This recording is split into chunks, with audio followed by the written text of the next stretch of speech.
অর্থ ও পরিকল্পনা মন্ত্রী আমির খসরু মাহমুদ চৌধুরী বলেছেন, এবারের ঈদ অন্যরকম, কারণ দেশের মানুষ রাষ্ট্রের মালিকানা ফিরে পেয়েছে।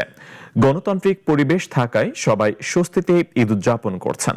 সকালে উত্তরকাটুলি নাজির বাড়ি মসজিদে ঈদ উল ফিতরের নামাজ আদায় শেষে সাংবাদিকদের একথা বলেন অর্থমন্ত্রী। সবাইকে ঈদ মোবারক। আজকে আমার মনে হয় আমাদের সকলের জন্য ঈদের আনন্দ তো আছে।